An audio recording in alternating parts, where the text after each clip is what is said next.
Okay, so today we will discuss about the voltage division, current division. तो जैसे कि हमें पता है कि अगर सीरीज़ कॉम्बिनेशन होता है तो उसमें करंट तो सेम ही रहती है हमेशा, वोल्टेज डिफरेंट रहता है। तो जब सीरीज़ कॉम्बिनेशन होगा वहाँ पे वोल्टेज डिवीज़न अप्लाई होगा, और जब पैरेलल कॉम्बिनेशन होगा तो वहाँ पे करंट डिवीज़न, क्योंकि पैरेलल में मैंने जैसे पहले भी बताया था कि पैरेलल में वोल्टेज सेम होता है तो करंट डिफरेंट होगी, इसलिए वहाँ पे करंट डिवीज़न अप्लाई करेंगे।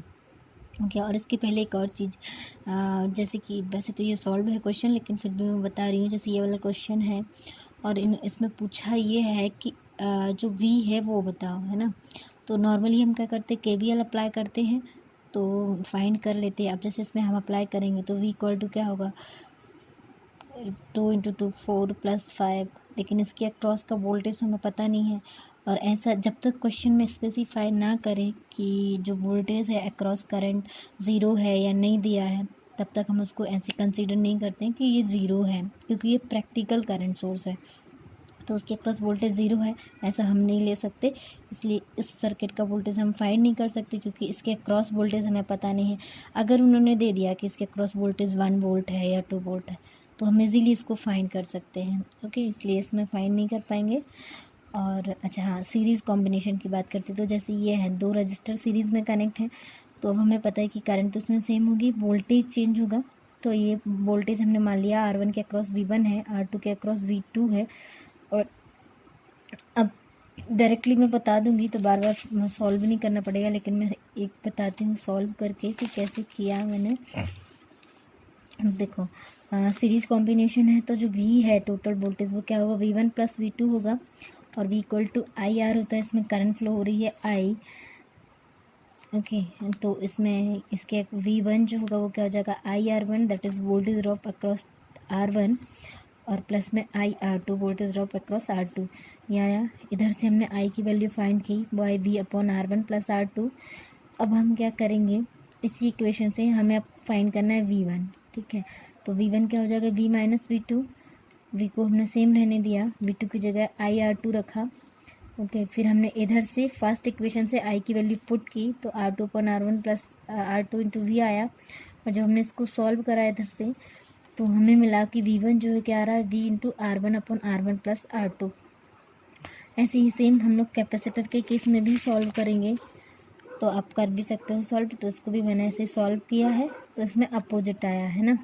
तो देखो होता क्या है, अब ये तो होगी बात सॉल्व करने की, जो कि रिक्वायरमेंट नहीं रहेगी हमेशा, बस इसको याद रखना है।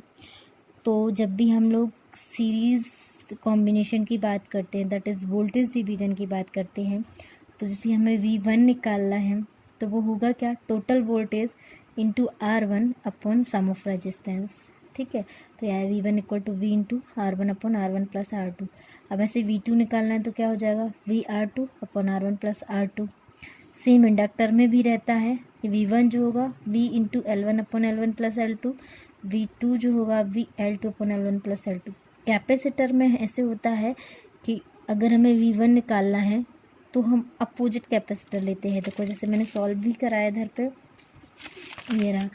तो जब हम इसको वैसे जैसे हमने सीरीज़ रजिस्टर के लिए सॉल्व किया था, ऐसे सीरीज़ कैपेसिटर के लिए सॉल्व करेंगे। तो सॉल्व करने के बाद यही आएगा कि जब हम V1 निकालते हैं कैपेसिटर में सीरीज़ कॉम्बिनेशन के लिए, तो ये आता है VC2/C1 + C2।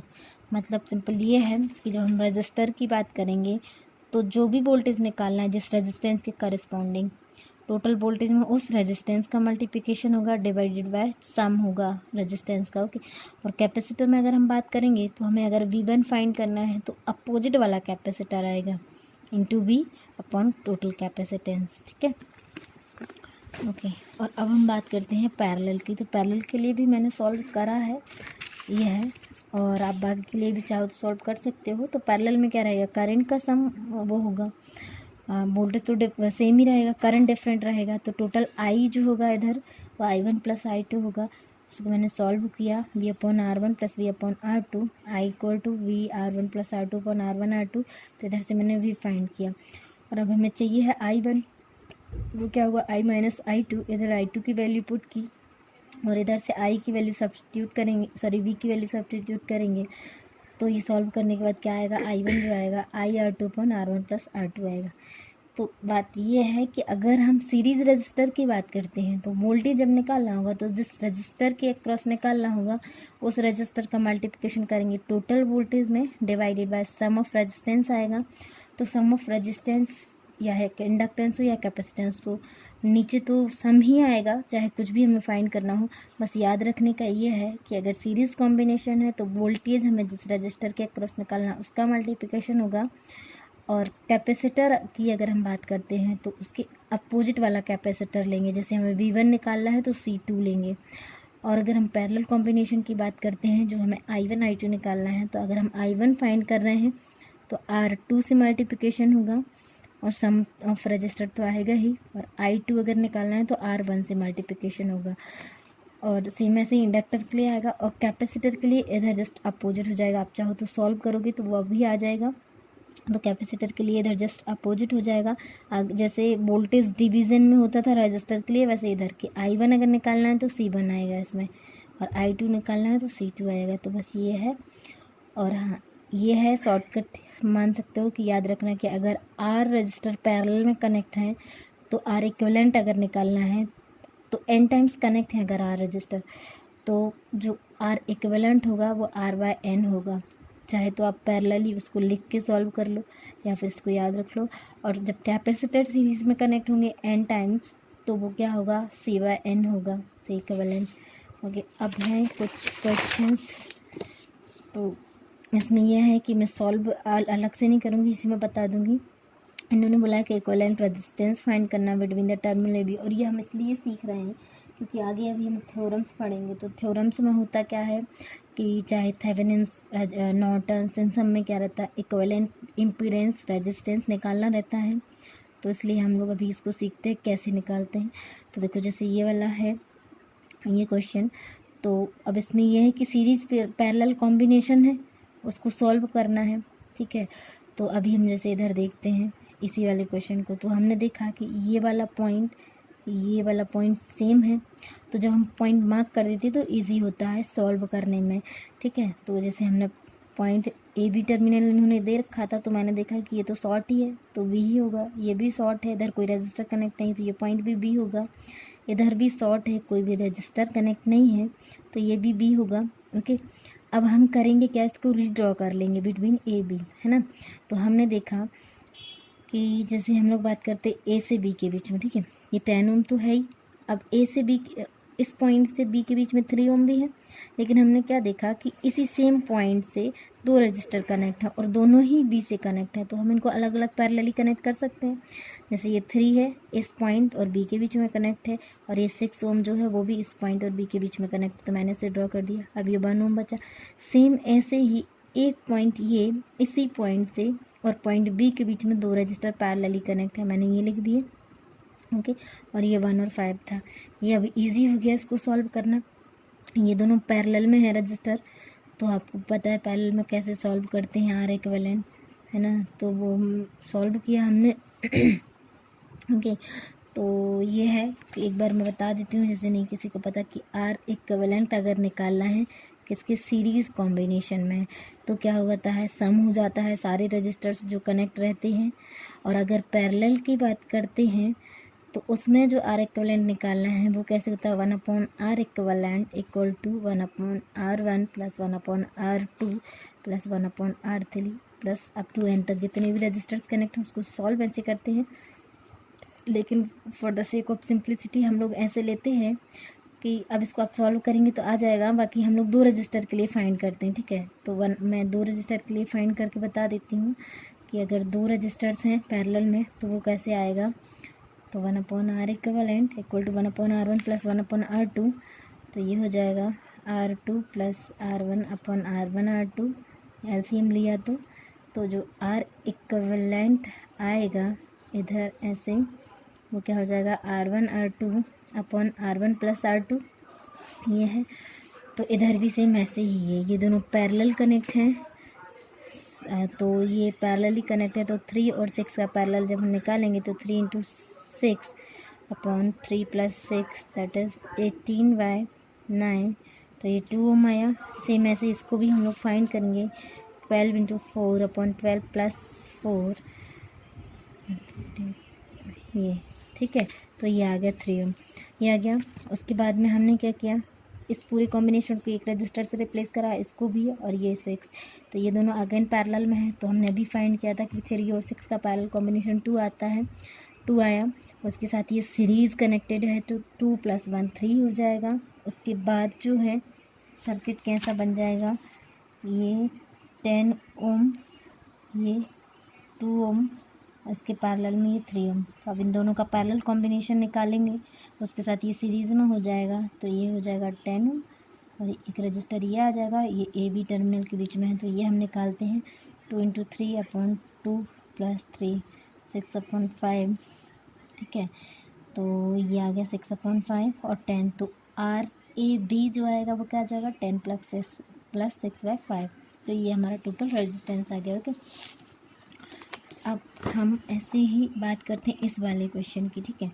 तो इसमें हमें निकालना क्या है, इक्विवेलेंट कैपेसिटेंस निकालना है। तो बस एक चीज़ ये है कि जैसे हमने अभी करंट डिवीज़न वोल्टेज डिवीज़न देखा था, उधर भी हमने देखा था कि रेजिस्टेंस और इंडक्टेंस और इम्पीडेंस, इन तीनों का बिहेवियर तो सेम होता है, लेकिन कैपेसिटर जो है उसका बिहेवियर थोड़ा सा अपोजिट होता है कंपेयर टू रजिस्टर, इंडक्टर और इम्पीडेंस से, ठीक है।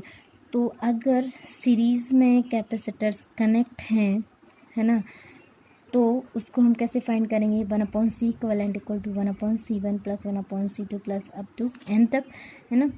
और अगर दो कैपेसिटर की बात करेंगे तो जैसे हमने पैरेलल रजिस्टर के लिए सॉल्व किया था वैसे इसको भी कर लेंगे। और अगर कैपेसिटर पैरेलल में कनेक्ट है तो सीधा क्या होता है, सम आ जाता है, ओके। जबकि रजिस्टर में क्या, रेजिस्टेंसेज में क्या होता है कि रजिस्टर्स में जो आर इक्विवेलेंट निकालते हैं तो सीरीज़ में सम करते हैं और पैरेलल में उसको हम ऐसे इन्वर्स करके सॉल्व करते हैं। तो बस ये जस्ट अपोजिट होता है कि पैरेलल में कैपेसिटर सम होता है और सीरीज़ में जो होता है रजिस्टर्स का सम होता है, ओके। अब बस ये बता दिया, अब हम ये क्वेश्चन सॉल्व करते हैं, कैपेसिटर वाला है। तो देखो इन्होंने बोला है कि कैपेसिटर निकालना है ए बी के बीच में, ओके। तो अब हम क्या करेंगे, एक पॉइंट देंगे इसको, है ना, कोई नया पॉइंट देंगे। इस पॉइंट को हमने मान लिया सी पॉइंट या डी कुछ भी, ठीक है। मैंने डी लिया तो मैं डी ले लेती हूँ। तो इसको हमने डी माना तो देखा ये शॉर्ट है, इधर कोई कैपेसिटर कनेक्ट नहीं है, तो सेम वैल्यू होगी इधर डी, ये पॉइंट भी डी होगा, सेम ये पॉइंट भी डी होगा और सेम जाते जाएंगे तो ये पॉइंट भी डी होगा, क्योंकि उसके बीच में कोई भी कैपेसिटर रजिस्टर कुछ भी कनेक्ट नहीं है। तो ये आ गया। अब हम क्या करेंगे, इसको रीड्रॉ करेंगे, ठीक है। तो हम इसमें लेंगे क्या, ए बी पॉइंट और एक डी पॉइंट। तो डी हमने देखा कि बहुत सारी जगह कॉमन है, तो हमने इसको डी पॉइंट को नीचे ले लिया, ठीक है। और हमने कनेक्ट किया ए से डी के बीच में 3 कैपेसिटर है ना, 3C कनेक्ट है कैपेसिटर, और ए से डी के बीच में 1 भी कनेक्ट है, और ए से बी के बीच में 10C कनेक्ट है, और बी से डी के बीच में 3C कनेक्ट है, और बी से डी के बीच में ही 3C कनेक्ट है, ओके। तो हमने ये लिया। उसके बाद ये क्या है, दोनों पैरेलल हैं, तो मैंने अब भी बताया था कि अगर रजिस्टर्स पैरेलल कनेक्ट होते हैं तब उनको इन्वर्स लेके सॉल्व करते हैं, लेकिन अगर रजिस्टर्स सीरीज़ कनेक्ट होते हैं तो सम करते हैं। सेम एज पैरेलल में अगर कैपेसिटर्स कनेक्ट हैं तो हम उनका सम लेते हैं, ओके। तो इधर पे जो C हो जाएगा वो क्या होगा, 3C1 + C, ओके। तो ये हो जाएगा क्या, 4C, और इधर भी क्या हो जाएगा 3C + C, तो 4C, ठीक है।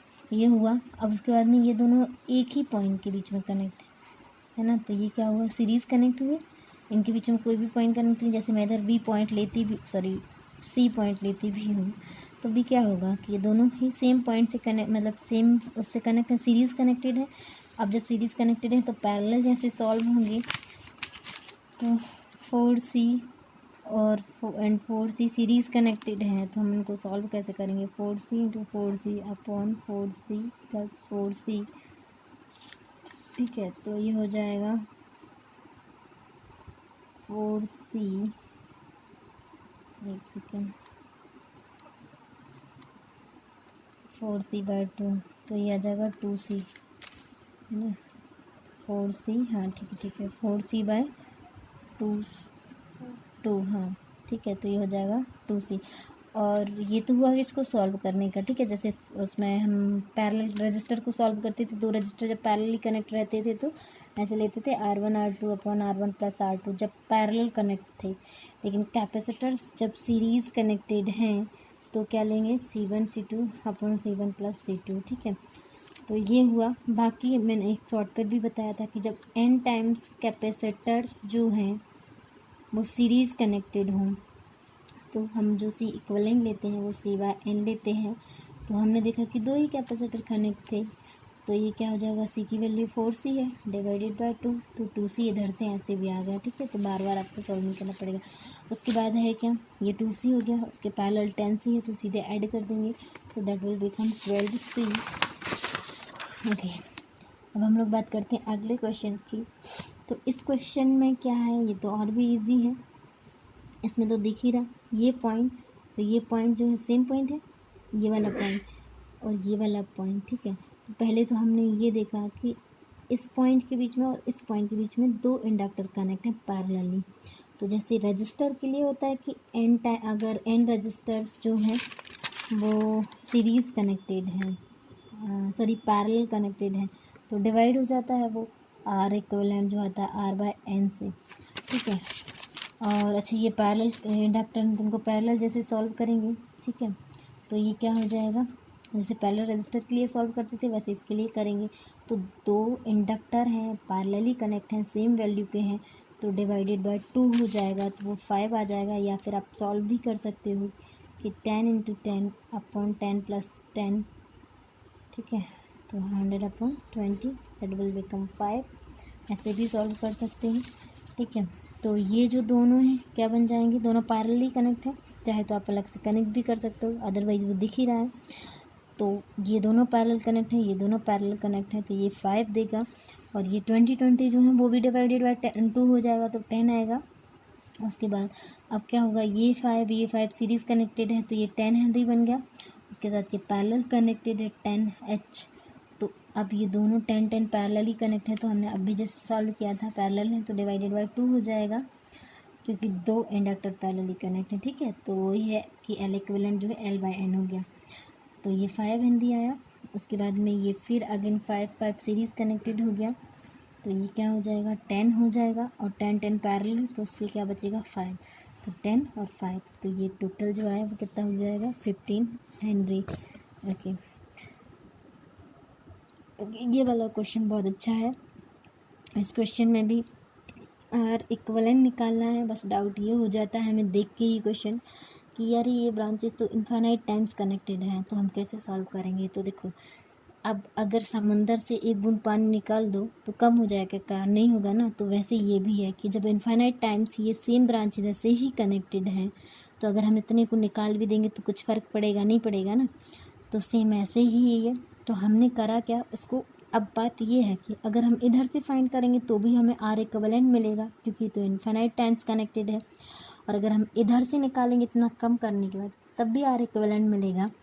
तो हम मान ये लेते हैं कि हम सिर्फ इतना कंसीडर करेंगे, उसके बाद से सेम रिपीट हो रहा है, तो हमने मान लिया कि हमने इधर तक जो है R इक्विवेलेंट फाइंड कर लिया। तो हमने इसको ऐसे कनेक्ट कर दिया कि ये वन ठीक है, इतना वाला, क्योंकि हर जगह से सेम है ऐसे, तो इतने को हमने ले लिया, बाकी हमने इसको मान लिया कि ये R इक्विवेलेंट है, ठीक है। तो R लिखा मैंने, R इक्विवेलेंट भी लिख सकते हैं। तो ये हो गया। अब हमें इधर से फाइंड करना, तो अब ये सिंपल बन गया। अब ये R इक्विवेलेंट जो है वो है क्या, इन दोनों का पैरेलल कॉम्बिनेशन प्लस में ये 1 ओम, ठीक है। तो बस अब हम इसको सॉल्व करेंगे तो ये आ जाएगा, चाहे इसको मैं सॉल्व करके दिखा भी देती हूँ। R इक्विवेलेंट जो आया वो 1 plus R into parallel with 1 ओम आया, ठीक है। तो 1 plus R equivalent upon 1 plus R equivalent आया, ठीक है। तो 1 प्लस R इक्विवेलेंट 2 हो जाएगा, 2R इक्विवेलेंट। अब इसको हम इधर ले जाएंगे तो R equivalent to 1 plus R equivalent हो जाएगा। तो ये क्या बन जाएगा, R इक्विवेलेंट का square plus R equivalent equal to 1 plus 2R equivalent. तो हो जाएगा R इक्विवेलेंट का square minus R equivalent minus 1 equal to 0। तो फिर जैसे ही हम ये क्वाड्रेटिक इक्वेशन को सॉल्व करते थे minus B plus minus under root B square minus 4ac/2a, उसी से इसको हम सॉल्व करेंगे। तो देखो ये क्या आ जाएगा, 1 plus minus under root 1 plus 4 divided by 2। Okay, क्योंकि a जो है इसका कॉफिशिएंट 1, इसका कॉफिशिएंट -1 जो कि b होता है, इसका कॉफिशिएंट भी -1 है जो कि c होता है। ठीक है, मतलब इस फॉर्म में लिखी रहती है ना, a² plus b plus c के फॉर्म में। ठीक है, तो ये हो गया sorry a² x² plus bx plus c equal to 0 इस फॉर्म में होती है। ठीक है, तो ये हमने इसको कंपेयर जब किया तो ये आया, इसको सॉल्व किया, r की वैल्यू है 1 प्लस रूट 5/2। अच्छा, और कुछ लोग क्या करते हैं, इसको याद रख लेते, तो कोई ये स्टैंडर्ड नहीं है, बस ये क्वेश्चन है, इसमें थोड़ा सा फेरबदल करके भी क्वेश्चन पूछ सकते हैं। जैसे कि उन्होंने एक और रजिस्टर इधर कनेक्ट कर दिया, तो फिर एक और रजिस्टर इधर आ जाएगा पैरेलल में, क्योंकि फिर हम देख लेंगे ना कि भाई हाँ ठीक है, अगर इतने पोर्शन को छोड़ दो तो पूरा रिपीट हो रहा है, तो वो हमें अपने हिसाब से मॉडिफाई करना पड़ेगा, तो इसलिए इसको याद नहीं करना है। ठीक है, ओके, ये क्वेश्चन गेट का है, गेट में पूछा हुआ था कभी। तो इस क्वेश्चन में ये है कि इन्होंने पूछा है इक्विवेलेंट कैपेसिटेंस फाइंड करो। तो अभी तक क्या था कि जो भी आर और सी या एल हमने फाइंड किया था वो सिर्फ आर आर थे या एल एल थे या फिर सी सी थे, है ना, तो नॉर्मली सॉल्व कर लिया था, उसमें कोई भी सोर्स नहीं था। लेकिन इसमें एक डिपेंडेंट सोर्स कनेक्ट है, तो इसके लिए हम लोग क्या करेंगे कि टाइम डोमेन में या फिर लाप्लास डोमेन में या फिर फ्रिक्वेंसी डोमेन में इक्वेशन लिख के हम इसको सॉल्व करेंगे। तो इसको हम 3 टाइप से कर सकते हैं, हम लोग पूरा तीनों टाइप डिस्कस करेंगे। तो जैसे हमें इधर दिखा रहा है कि I1 आ रहा है और ये 49 I1 क्या है, डिपेंडेंट करंट सोर्स है, तो डिपेंडेंट वैल्यू तो दिखाएगा कहीं, तो ये I1 आ रहा है। ठीक है, तो इस ब्रांच से क्या फ्लो होगा, 50 I1, KCL लगाएंगे तो 49 + 1, तो 50 I1 इधर से फ्लो होगा। ओके, अब अगर हम लोग इसको फ्रिक्वेंसी डोमेन में बात करते हैं तो जो जेड इक्विवेलेंट होता है वो क्या होता है, रजिस्टर, इंडक्टर, कैपेसिटर सबका सम होता है। तो ऐसे तो नहीं लिखते ना कि R + L + C, ऐसे तो नहीं लिख सकते। बस ये है कि जो होता क्या है, ये रेजिस्टेंस है, तो जो रिएक्टेंस होता है उसको हम लोग कंसीडर करते हैं। मतलब कि अगर हम लोग ऐसे बोल रहे हैं कि जेड जो है वो क्या होगा, R + JXL + JXC ऐसे होता है। ठीक है, तो ये हम इसकी वैल्यू रख देते हैं, तो ये -JXC है ना, R + JXL - JXC। तो अब हम करते क्या हैं, XL जो है उसको ω_L रखते हैं, XC जो है 1/ωc होता है। देखिए ऐसा नहीं कि मैंने मन से रखा, ये होता ही है, स्टैंडर्ड है। तो अब करेंगे क्या कि अब इधर जैसे हमने देखा कि RL तो L तो नहीं है, बाकी C तो है, तो इस फॉर्म में बस ये जस्ट लिखने का बताया कि कैसे लिखना चाहिए अगर RLC कॉम्बिनेशन है तो ऐसे आएगा R + jωL + 1/jωc। और अगर हम लोग बात करते हैं लाप्लास डोमेन में, तो jω को हम ऐसे रख देते हैं लाप्लास डोमेन में, तो R + SL + 1/CS आ जाएगा। सॉरी। और अगर टाइम डोमेन में बात करते हैं तो जो V आता है वो क्या होता है, I1R + L di/dt + 1/c integration of I dt होता है। ओके, तो ये हो गया। लेकिन अब हम लोग बात करते हैं, सिर्फ हमने इधर पे R और C लिया है, बाकी कुछ नहीं लिया है, तो उसको हम इस हिसाब से सॉल्व करेंगे।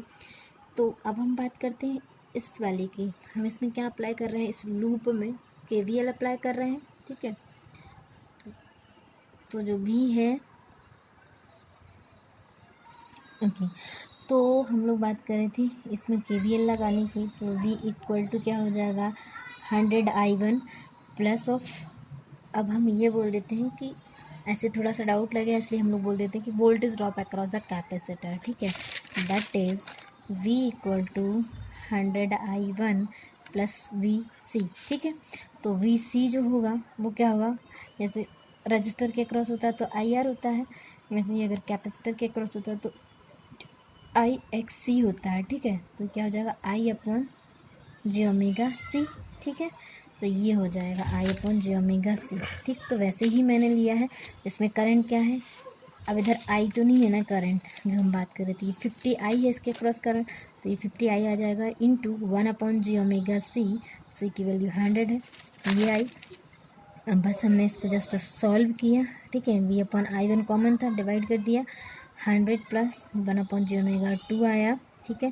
और इस इक्वेशन को हम स्टैंडर्ड इक्वेशन से जो फ्रिक्वेंसी डोमेन में होती है उसे कंपेयर करेंगे, तो हमें इधर से समझ आ रहा है कि r की वैल्यू 100 आएगी और जो c है उसकी वैल्यू 2 फैराड आएगी। ओके, ये हो गया।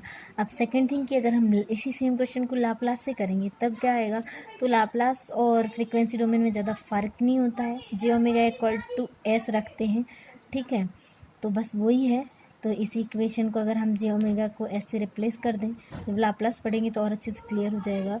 तो इसको हम अगर s से रिप्लेस कर देंगे तो ऐसी इक्वेशन बनेगी, और फिर सेम इक्वेशन जो है स्टैंडर्ड इक्वेशन से हम कंपेयर करेंगे, तो इसको कंपेयर करने के बाद r जो आएगा वो 100 आएगा और c जो आएगा वो 2 फैराड आएगा। ओके, अब हम सेम क्वेश्चन को थर्ड उसमें ले जाते हैं, जो कि होता है टाइम डोमेन होता है, जो कि क्या होता है v=i/r plus of L/di/dt plus 1/c integration of r dt। तो हमने उससे करा सेम, उसी फर्स्ट वाले लूप में जो है, इसी फर्स्ट वाले लूप में KVL अप्लाई कर रहे हैं, बस टाइम डोमेन में ले रहे हैं। तो v=100 i1 plus 1/2 integration of i1 dt। This is nothing but voltage drop across the capacitor ही है, बस इसको टाइम डोमेन में लिया है, जो कि 1/c integration of i dt होता है, जैसे कि ये लिखा है इधर पे, ये इधर लिखा है, वैसे यही है 1/c integration of i dt। Okay, तो हमने ये लिखा, उसके बाद में वैल्यूज़ पुट की, आई जो है इसके अक्रॉस कितनी 50i1 है, ये लिखी। इसको सॉल्व करने के बाद फिर से हमने इसको स्टैंडर्ड इक्वेशन से कंपेयर जब किया तो ये 2 फैराड आया। Okay, that's it. ओके, सो इसके आगे हम लोग कंटिन्यू करेंगे बाद में, और तब तक ये है कि अगर कुछ भी डाउट आता है, जब जितना भी मैंने फर्स्ट लेक्चर से अभी तक जितना भी टीच किया उसमें कुछ भी डाउट है तो आप कमेंट करके बताइए, मैं रिप्लाई ज़रूर करूँगी। और वीडियो पसंद आया हो तो प्लीज़ लाइक करिए, शेयर करिए और चैनल को सब्सक्राइब करिए। Thank you.